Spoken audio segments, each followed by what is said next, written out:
stumble again, I'm caught by your grace, everlasting. Your light will shine when all else fades, never ending. Your glory goes beyond all fame. My heart and my soul, I give you control. Consume me from the inside out, Lord.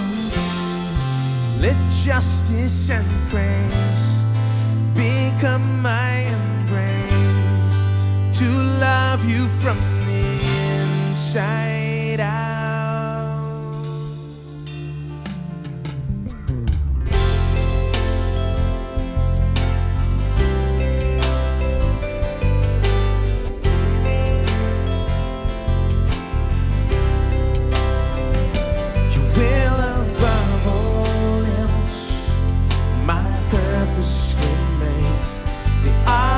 Losing myself in bringing you praise, everlasting. Your light will shine when all else fades, never ending. Your glory goes beyond all fame.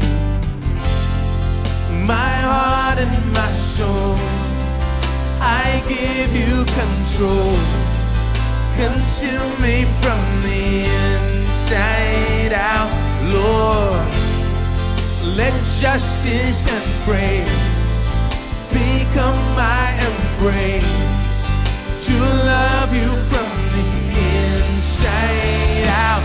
Everlasting, your light will shine when all else fades, never ending. Your glory goes beyond all fame, and cry of my heart is to bring you praise from the inside out of my soul. Cries out, everlasting, your light will shine when all else fades, never ending. Your glory goes beyond all fame, and the cry of my heart is to bring you praise from the inside out of my soul. Cries out.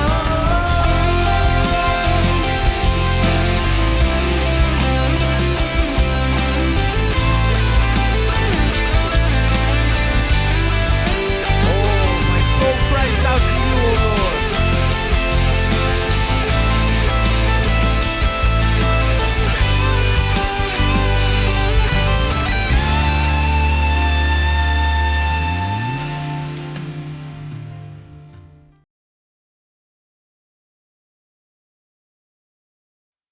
भजन 112 और मैं पढ़ता हूं वचन 6, 7 और 8।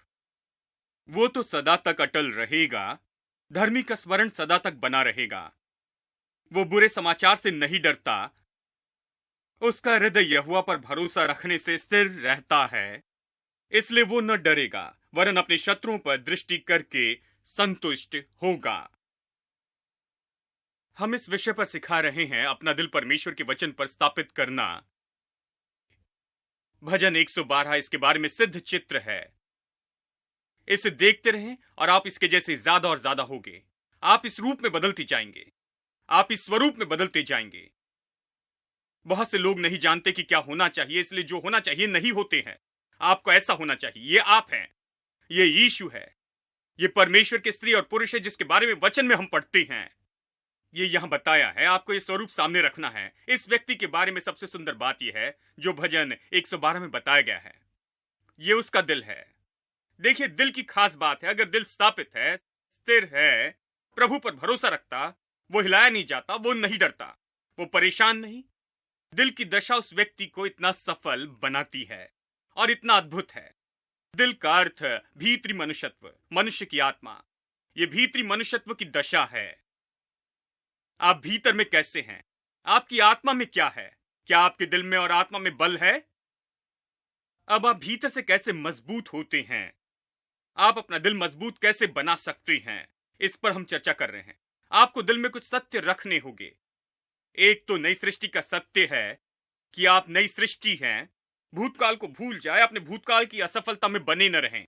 बहुत से लोग रोक लिए गए हैं उनके भयानक भूतकाल के द्वारा, उनकी भूतकाल की असफलता से, भूतकाल की उनकी गलतियों से जो उन्होंने की थी, वो उसी में रुक गए हैं। अब उन्हें कुछ रोकता नहीं है, केवल ये भूतकाल है। वो अभी भी अपने भूतकाल में हैं। वो इस सच्चाई पर गौर नहीं करते हैं कि वो नई सृष्टि है मसीह यीशु में। पौलुस कहता है कि उसने किसी का नुकसान नहीं किया, हालांकि उसने अब तक के चर्च के इतिहास में सबसे ज्यादा लोगों को सताया था। वो ऐसा व्यक्ति था जिसने लोगों को बंदी बनाकर जेल में डाला था, लोगों को मारा था। वो स्तिफनुस की हत्या के पीछे था, लेकिन वो कहता है कि मैंने किसी का नुकसान नहीं किया। वो पूरी तरह से विश्वास करता है कि वो सब मिटा दिया गया, वो नया व्यक्ति है। मैंने किसी का नुकसान नहीं किया, वो मेरे लेखे में नहीं लेना, वो सब कैंसिल किया गया, कहता है। परमेश्वर अब उसे नहीं देखता। आमेन। दूसरी बात, जो संसार में उससे भी बड़ा आप में है। आमेन। जो आप में रहता है वो महान है। आप परमेश्वर भीतर ये मनसा रखें। मुझे वो विश्वासी पसंद नहीं जो हमेशा कहते हैं कि कैसे शैतान ये कर रहा है और वो कर रहा है। शैतान की सचेतता न रखें। किसी को घर में प्रार्थना करने के लिए बुलाए तो तुरंत कहते हैं यहां पर 2 दुष्ट आत्माएं हैं और जादू किया ये और वो। उन्हें बताएं मेरे पास आपके लिए खबर है, मेरे अंदर वो महान रहता है। दुष्ट आत्मा से बड़ा, जादू टोने से बड़ा, हर चीज से बड़ा वो महान मुझ में रहता है। अब फिर अपने आप वो लोग आपसे दूर चले जाएंगे। वो आपसे संबंध रखना नहीं चाहेंगे, क्योंकि आप विश्वास करते हैं कि प्रभु आपके अंदर है। प्रभु भीतर ये मन सा रखें। ठीक है। तीसरी बात, हमने धार्मिकता के बारे में कहा था कि आप कैसे परमेश्वर की धार्मिकता हैं, कैसे आप परमेश्वर की दृष्टि में धर्मी हैं। आप में योग्यता है कि आप परमेश्वर के सामने बिना दोष, दंड या हीन भावना के खड़े रहें। यह चीज बहुत जरूरी है। जानते हैं लोग पाप के बारे में सचेत हैं, यही उन्हें विजय और सफलता से रोकती है। वो हार के बारे में सचेत है, पाप के बारे में सचेत है, असफलता की सचेतता, कमजोरी की सचेतता, लेकिन धार्मिकता की सचेतता नहीं। आपको विश्वास करना होगा कि आप परमेश्वर की धार्मिकता है, आपके साथ सब सही, आप प्रभु की संतान है। पाप की इतनी सचेतता न रखे, खुद को पापी न कहते रहें। ये शब्द अपने अंदर से निकाल दे और इन शब्दों को बदल दे मेरे दोस्तों, अपना जीवन बदलने के लिए। आपका मुंह जो कहता है उसे बदल दे, तब आपका जीवन भी बदल जाएगा। आमीन। परमेश्वर ने इसे स्टीयरिंग व्हील जैसे रखा। आप याकूब अध्याय 3 पढ़े, इसी के द्वारा आप दिशा बदलते हैं। जिस दिशा में जाना चाहते हैं, अगर इस तरफ जाना है, अलग जीवन चाहते हैं, तो इससे बदल दे। मुंह स्टीयरिंग व्हील जैसे हैं कि आपका जीवन बदल दे। ठीक है। अब चौथी चीज हम देखेंगे, हमारे छुटकारे की वास्तविकता के बारे में कहेंगे। छुटकारे के 2 पहलू है, एक है नैतिक पहलू और दूसरा है व्यवहारिक पहलू। नैतिक पहलू वो है जो परमेश्वर ने कर दिया है मसीह यीशु के द्वारा कलवरी के क्रूस पर, और उसने हमारे लिए पूरा किया। वो नैतिक पहलू, स्वर्ग ने हमारे लिए कुछ किया है और उसने उस पर आधारित होकर कुछ घोषित किया है। नैतिक पहलू हो गया है, नैतिक रूप में हो गया, अब कुछ करना बाकी नहीं है। लेकिन छुटकारे का व्यवहारिक पहलू है। व्यवहारिक पहलू का मतलब कि ऐसा कुछ है जो आपको करना होगा, ऐसा कुछ है जो आपको और मुझे करना चाहिए आज ही, कि हम उसका आनंद ले जो छुटकारे ने हमारे लिए खरीदा है, जिसे परमेश्वर ने हमारे लिए किया है। प्रभु जो कर सकता है उसने किया, लेकिन जब तक इसके बारे में आप कुछ नहीं करते, आप इसका आनंद नहीं ले सकते। यानी इसके 2 पहलू हैं। अब ये आपको बताएंगे कि कैसे बहुत से लोग, हालांकि वो इतने महान उद्धार के द्वारा बचाए गए हैं, हालांकि प्रभु ने उनके लिए इतना अद्भुत काम किया है, वो अभी भी भिखारी जैसे रहते हैं। वो अभी भी जीते हैं जैसे कमजोरी और असफलता की इन बातों में, क्योंकि वो नहीं सीखे हैं कि छुटकारे के व्यवहारिक पहलू में जुड़ जाएं। प्रभु ने अपना काम पूरा किया, लेकिन वो नहीं जानते कि कैसे अपना काम पूरा करें। अब मैं कुछ हफ्तों तक आपको ये दिखाऊंगा कि कैसे आसानी से आप अपना काम प्रतिदिन कर सकते हैं, कि आप उन सब में जुड़ जाएं जो आपके लिए छुटकारे ने खरीदा है। वो जो प्रभु ने आपके लिए किया, आप कैसे आनंद उठा सकते हैं, कैसे आप उसमें चल सकते हैं जो छुटकारे ने आपके लिए खरीदा है। ठीक है। प्रभु का काम पूरा हुआ, वो अपेक्षा करता है कि हम इसे पूरा करें। चलिए इसे देखते हैं, कुलुस्सियों अध्याय 1 से, और यहां से ये भाग पढ़ते हैं। और आज हम यहां से शुरू करेंगे और हमारी ये शिक्षा की बुनियाद होगी आने वाले दिनों में छुटकारे के बारे में, छुटकारे की वास्तविकता के बारे में। जब तक कि आप छुटकारे की वास्तविकता को न जान ले, जब तक ये आपके दिल और मन में स्थापित न हो कि छुटकारा असली है और उसने जो किया है और आपको जो करना है, इसे किए बिना आप कभी भी सफल व्यक्ति नहीं बन सकते हैं। ठीक है। कुलुस्सी अध्याय 1:3। हम तुम्हारे लिए नित्य प्रार्थना करके अपने प्रभु यीशु मसीह के पिता अर्थात परमेश्वर का धन्यवाद करते हैं, क्योंकि हमने सुना है कि मसीह यीशु पर तुम्हारा विश्वास है और सब पवित्र लोगों से तुम प्रेम रखते हो, उस आशा की वस्तुओं के कारण जो तुम्हारे लिए स्वर्ग में रखी गई है, जिसका वर्णन तुम उस सुसमाचार के सत्य वचन से सुन चुके हो जो तुम्हारे पास पहुंचा है और जैसा जगत में भी फल लाता है और बढ़ता जाता है, वैसे ही जिस दिन से तुमने उसको सुना और सच्चाई से परमेश्वर का अनुग्रह पहचाना है, तुम में भी ऐसा ही करता है। उसी की शिक्षा तुमने हमारे प्रिय सहकर्मी एपफ्रास से पाई, जो मसीह का विश्वास योग्य सेवक है। उसी ने तुम्हारे प्रेम को जो आत्मा में है हम पर प्रकट किया। इसीलिए जिस दिन से ये सुना है, हम भी तुम्हारे लिए प्रार्थना और विनती करना नहीं छोड़ते कि तुम सारे आत्मिक ज्ञान और समझ सहित परमेश्वर की इच्छा की पहचान में परिपूर्ण हो जाओ, ताकि तुम्हारा चाल चलन प्रभु के योग्य हो और वो सब प्रकार से प्रसन्न हो और तुम में हर प्रकार के भले कामों का फल लगे और तुम परमेश्वर की पहचान में बढ़ते जाओ। उसकी महिमा की शक्ति के अनुसार सब प्रकार की सामर्थ्य से बलवंत होते जाओ, यहां तक कि आनंद के साथ हर प्रकार से धीरज और सहनशीलता दिखा सको और पिता का धन्यवाद करते रहो जिसने हमें इस योग्य बनाया है।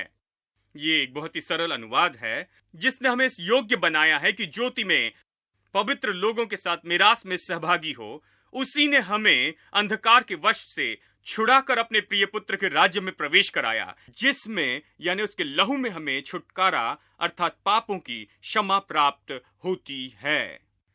खैर, ये बड़ा भाग है और ऐसे दिखता है कि जब आप इसे पढ़ते हैं तो इसे नहीं समझते हैं और इसलिए चर्च में प्रचार किया जाता है और आप इसे समझेंगे और इसकी सराहना करेंगे जब आप इसे देखेंगे और आने वाले हफ्तों में इसे देखते जाएंगे। आप सच में इसकी सराहना करेंगे जो पौलुस यहां पर कहता है। वो यहां पर क्या कहता है? मैं विश्वास करता हूं यह ऐसा भाग है जहां पौलुस कुलुस्सी के चर्च को लिख रहा है और उन्हें विवरण दे रहा है कि यह उद्धार क्या है, प्रभु ने उद्धार में उनके लिए क्या किया है और कैसे इस उद्धार का आप आनंद उठा सकते हैं। अब यह उद्धार आपके जीवन में कैसे काम करता है। अब छुटकारे के नैतिक और व्यवहारिक पहलू इस तरह बताए जाते हैं। हम यहां वचन 14 में पढ़ते हैं कि उसमें हमारे पास छुटकारा है। सब लोग कहे हमारे पास छुटकारा है। अब छुटकारा ऐसा नहीं जो आप पाने वाले हैं, आपके पास पहले से है, या ऐसा नहीं जो आप पाने की कोशिश कर रहे हैं, या ऐसा नहीं जिसको आप स्वर्ग में जाने के बाद पाएंगे। आपके पास छुटकारा है। बाइबल बहुत स्पष्ट है जिसमें हमारे पास छुटकारा है। इफिसियों अध्याय 1:7 कहता है उसमें हमारे पास छुटकारा है। छुटकारा ऐसा है जो हमारे पास पहले से है। लेकिन फिर आप पढ़ते हैं फिलिपियों अध्याय 2 में, अपने उद्धार का काम करो। क्या आपने कभी से सुना? सब लोग इसमें गड़बड़ी में आते हैं। वो कहते हैं भाई यहां कहता है हमारे पास है और वहां कहता है कि इसके लिए काम करो। तो ये हमारे पास है या नहीं? क्या मुझे इसके लिए काम करना है या मुझे विश्वास करना है कि ये मेरे पास है? यहां ये कहता है कि ये मेरे पास है और वहां कहता है अपने उद्धार के लिए काम करो। अपने उद्धार के लिए काम करो का अर्थ क्या है? इसका यही अर्थ है कि अगर आप छुटकारे के नैतिक और व्यवहारिक भाग को जानते हैं तो आप दोनों को समझ पाएंगे। जब ये कहता है कि तुम्हारे पास छुटकारा है तो ये बता रहा है कि प्रभु ने क्या किया है, आपको क्या दिया है। जब ये कहता है कि अपने उद्धार का काम करो तो ये व्यवहारिक भाग के बारे में कह रहा है, जहां आप जाकर जानकारी पाते हैं, वो सच्चाई जानते हैं कि प्रभु ने क्या किया है और इन चीजों को अपने जीवन में काम करने लगाते हैं। जो प्रभु ने किया उसे अपने जीवन में काम करने देते हैं। आप उद्धार पाने के लिए काम नहीं करते हैं, आप इस उद्धार को अपने अंदर काम करने देते। आप इस उद्धार को अपने जीवन में प्रभावी और सामर्थी बनाते हैं और अपने छुटकारे की वास्तविकता में चलते हैं। ये इसी के बारे में कह रहा है। यानी बाइबल इस तरह है, जब आप यहां कुछ पढ़ते हैं और वहां कुछ पढ़ते हैं और कंफ्यूज होते हैं, लेकिन इसका जवाब है जब आप इसे जोड़ते हैं और शिक्षा ही है जो इन चीजों को एक साथ लाती है। यानी ये विवरण देती है कि कैसे ये उद्धार काम करता है। प्रभु ने कुछ किया है, लेकिन अब हमें कुछ करना है कि ये हमारे जीवन में काम कर सके। ठीक है। अब वचन 5 में इस तरह से ये बताता है, उस आशा की वस्तु के कारण जो हमारे लिए स्वर्ग में रखी हुई है, जिसका वर्णन तुम उस सुसमाचार के सत्य के वचन में सुन चुके हो। अब वो कह रहा है सुसमाचार जो उन्होंने सुना था, सुसमाचार के तरीके से, सुसमाचार में उन्होंने क्या सुना था। जब पौलुस ने उन्हें प्रचार किया तो उन्होंने क्या सुना। वो कहता है तुमने उस आशा के बारे में सुना जो हमारे लिए स्वर्ग में रखी गई है। अब जब आप ऐसा कुछ लिखा हुआ सुनते हैं तो लोग तुरंत सोचते हैं खैर ये हमारे लिए स्वर्ग में रखा गया है भाई, यानी जब हम मरकर स्वर्ग में जाएंगे तो परमेश्वर ने जो कुछ भी छुटकारे के द्वारा हमारे लिए खरीदा है हम उसका आनंद उठाएंगे। सुसमाचार इसी के बारे में है, वो आशा जो हमारे लिए स्वर्ग में रखी है। लोग तुरंत यही सोचते हैं कि सब कुछ स्वर्ग में रखा गया है, और इसलिए सुसमाचार तो लोगों को स्वर्ग में क्या है ये बताना है। लोगों को बताना है कि स्वर्ग अद्भुत जगह है। जब हम स्वर्ग में जाएंगे हमारे पास सब कुछ अच्छा होगा और यहां सब कुछ गलत है, हमें स्वर्ग की राह देखनी है। लेकिन पौलुस ने क्या यही प्रचार किया? यदि यही बात है तो वो आगे क्यों ये कहता है वचन 9 में? उदाहरण के लिए वचन 9 में वो कहता है, इसीलिए जिस दिन से हमने ये सुना है हम भी तुम्हारे लिए प्रार्थना और विनती करना नहीं छोड़ते कि तुम सारे आत्मिक ज्ञान और समझ सहित परमेश्वर की इच्छा की पहचान में परिपूर्ण हो जाओ। वो कहता है हमने तुम्हें यह सुसमाचार प्रचार किया। सुसमाचार इस बारे में कि आपके लिए स्वर्ग में क्या रखा है, और स्वर्ग में तुम्हारे लिए बहुत कुछ रखा है। हम तुम्हारे लिए प्रार्थना करना चाहते हैं कि तुम सारी बुद्धि से भर जाओ, ज्ञान से और आत्मिक समझ से। अब यदि आप स्वर्ग में जाकर सारी चीजों का आनंद उठाने वाले हैं तो फिर पौलुस क्यों कह रहा है कि अब हम तुम्हारे लिए दिन रात प्रार्थना करते हैं? बिना रुके वो कहता है निरंतर हम प्रार्थना करते हैं, क्योंकि यह गंभीर बात है कि तुम बुद्धि, समझ और ज्ञान पा सको इन बातों के विषय में। मैं आपको बताऊंगा कि क्यों। मैं बता रहा हूं कि जब यह कहता है कि तुम्हारे लिए आशा स्वर्ग में रखी गई है, इसका यह अर्थ नहीं कि आपके लिए सब कुछ स्वर्ग में रखा गया है और आपके पास यहां कुछ नहीं होगा और स्वर्ग में जाने पर सब कुछ आपको मिलेगा। नहीं, जब यह कहता है कि वो आशा जो तुम्हारे लिए स्वर्ग में रखी हुई है, तो कह रहा है कि स्वर्ग ने, परमेश्वर ने तुम्हारे लिए क्या किया है। पृथ्वी पर आपके उद्धार के लिए स्वर्ग ने क्या पूरा किया है। छुटकारे का प्रोजेक्ट पूरा हुआ है और इस प्रोजेक्ट का काम पूरा हो चुका है और स्वर्ग ने इसे आपके लिए तैयार किया है। वो वहां है कि आप इसका आनंद उठाए जो परमेश्वर ने छुटकारे के द्वारा आपके लिए खरीदा है, वो सब जो परमेश्वर ने छुटकारे के द्वारा आपके लिए खोला है। जब ये कहता है कि सब कुछ आपके लिए स्वर्ग में रखा गया है, तो ये नहीं कहता है कि इसका आनंद उठाने के लिए आपको स्वर्ग में जाना होगा। अगर ऐसा होता तो ये प्रार्थना नहीं करता कि लोग बुद्धि और समझ और ज्ञान प्राप्त करें। यहां वो इस कारण लोगों को बुद्धि और ज्ञान और समझ पाने के लिए प्रार्थना करता है, ताकि वो जाने कि परमेश्वर ने छुटकारे के द्वारा क्या किया है। वे जानेंगे कि स्वर्ग ने क्या किया, जो प्रभु ने पाया है, जो स्वर्ग के परमेश्वर ने उनके लिए हासिल किया, और इसलिए वो इन बातों को समझ पाएंगे और इन चीजों का ज्ञान पाएंगे और यहां इस पृथ्वी पर इन चीजों का आनंद उठाएंगे। इसलिए वो कहता है मैं तुम्हारे लिए प्रार्थना करता हूं कि तुम इन चीजों को जानो। देखिए वचन 10 में कहता है धन्यवाद देते हुए, ताकि तुम्हारा चाल चलन प्रभु के योग्य हो और तुम में हर प्रकार के भले कामों का फल लगे और तुम परमेश्वर की पहचान में बढ़ते जाओ। ठीक है, अब वचन 6 में वो कहता है कि कैसे पूरे संसार ने इस सुसमाचार को सुना है और ये फलवंत होता है। वो कहता है उन सब में जिन्होंने सुसमाचार सुना है। अब वो प्रार्थना करता है कि इन लोगों में बुद्धि, ज्ञान और समझ आए कि ये लोग भी फलवंत होते जाएं। वो कहता है सब जिसने सुसमाचार सुना है वो फलवंत हो रहे हैं। कहां? यहां पर, पृथ्वी पर। यहां इस पृथ्वी पर वो तो फल लेकर आ रहे हैं उस उद्धार का। वो ऐसा जीवन जी रहे हैं जो दिखाता है कि उन्हें कुछ हुआ है। वो फल ला रहे हैं और पौलुस कहता है मैं चाहता हूं कि तुम फलवंत हो, इसलिए मैं ये प्रचार कर रहा हूं, इसलिए प्रार्थना कर रहा हूं कि तुम इन बातों को समझो। ये सारांश में ये है कि परमेश्वर ने कुछ किया है। ये छुटकारे के नैतिक पहलू के बारे में कह रहा है कि परमेश्वर ने कुछ किया है।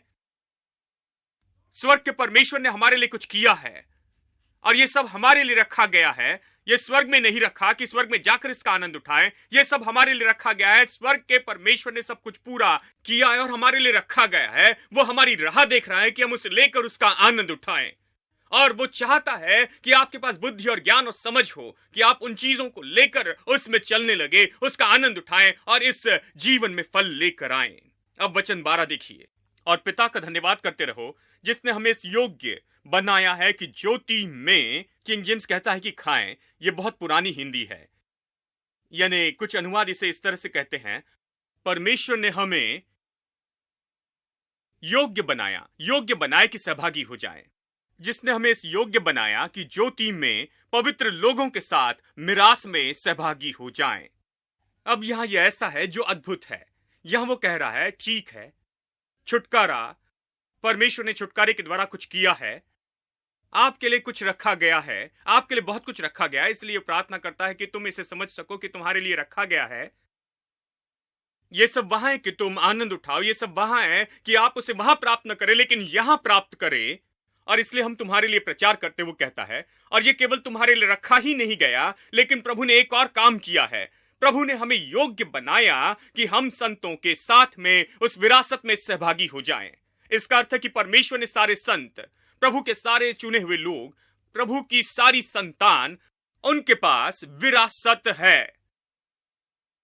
स्वर्गीय पिता के पास बहुत सी चीजें हैं, इसलिए उसकी संतान है और उसकी संतानों की विरासत है। यह विरासत उन चीजों की जो परमेश्वर ने की है।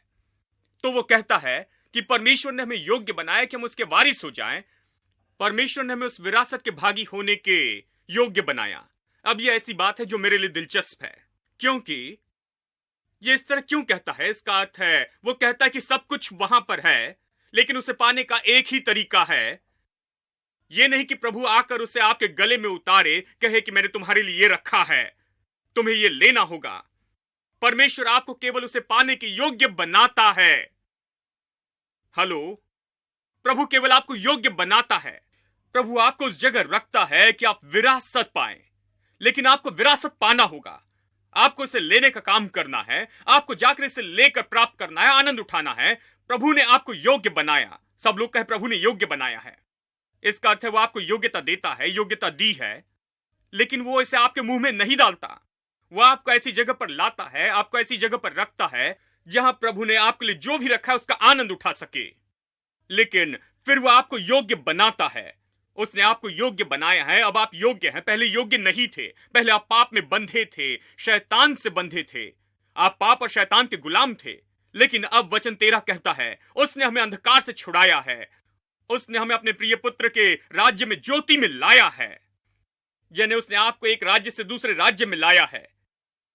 इसलिए अब आप योग्य हैं। पहले आप अलग संसार में थे, पहले आप पाप और शैतान के राज्य में थे, शैतान के बंधन में। प्रभु ने आपके लिए जो रखा था उसमें सहभागी नहीं हुए, लेकिन अब उद्धार के द्वारा उसने आपको आजाद किया और अब आप उसका आनंद उठाने के योग्य हुए हैं। देखिए, यही एक विश्वासी का चिन्ह है कि यदि वो चाहे तो परमेश्वर की सारी आशीषों का आनंद उठा सकता। अब इसका एक और भी अर्थ है, लेकिन बहुत से विश्वासी इसका आनंद नहीं उठा सकते हैं, प्रभु की आशीषों का।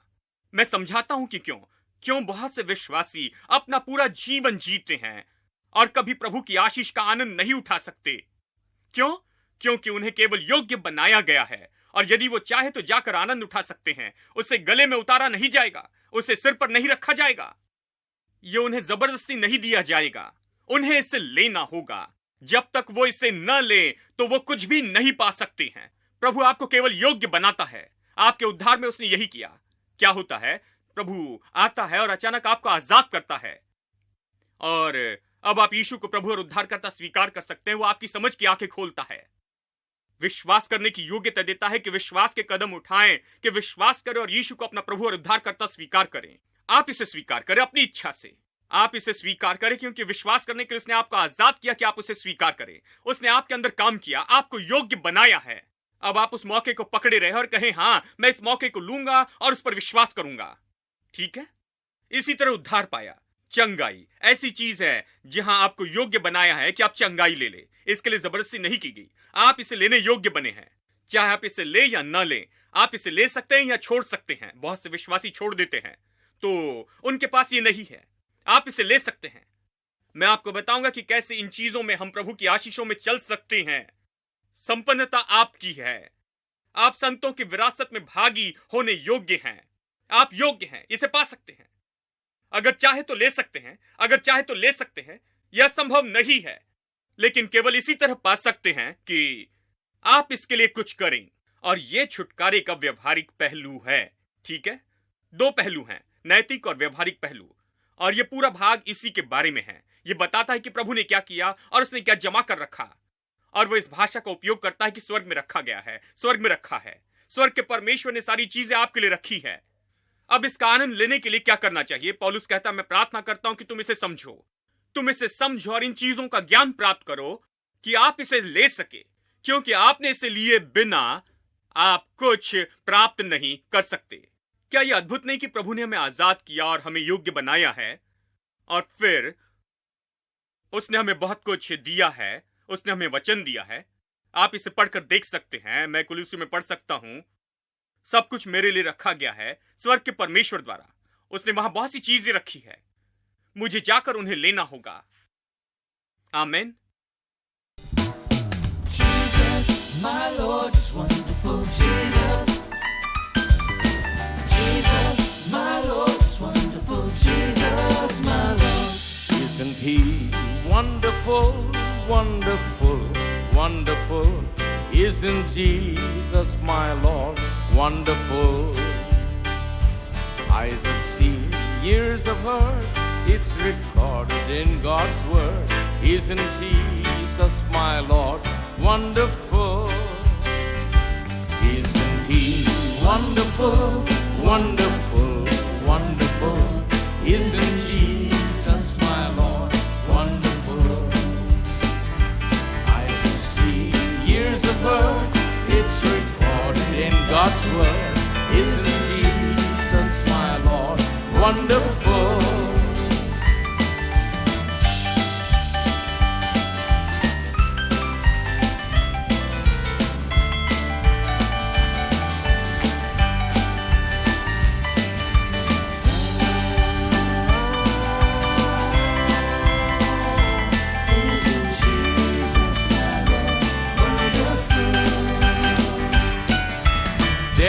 Within my heart a melody, Jesus whispers sweet and low, fear not, I am with thee, peace be still, in all of life's ebb and flow. Jesus, Jesus, Jesus, sweetest name I know, fills my every longing, keeps me singing as I go. Jesus, Jesus, Jesus, sweetest name I know, fills my every longing, keeps me singing as I go. Soon he's coming back to welcome me, far beyond the starry sky. I shall wing my flight to worlds unknown, I shall reign with him on high. Jesus, Jesus, Jesus, sweetest name I know, fills my every longing, keeps me singing as I go. Jesus, Jesus, Jesus, sweetest name I know, fills my every longing, keeps me singing as I go. Since Jesus came into my heart, since Jesus came into my heart, floods of joy o'er my soul, like the sea billows roll. Since Jesus came into my heart, since Jesus came into my heart, since Jesus came into my heart, floods of joy like the sea billows roll. Since Jesus came into my heart, everybody. Since Jesus came into my heart, since Jesus came into my heart, floods of joy o'er my soul, like the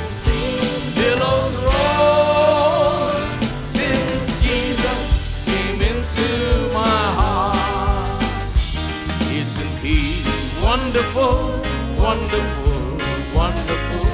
Isn't Jesus my Lord wonderful? Eyes have seen, ears have heard, it's recorded in God's word. Isn't Jesus my Lord wonderful? Isn't He wonderful, wonderful, wonderful? Isn't Jesus my Lord wonderful? Eyes have seen, ears have heard, it's recorded in God's word. Isn't Jesus my Lord wonderful? Isn't Jesus my Lord wonderful? Isn't Jesus my Lord wonderful?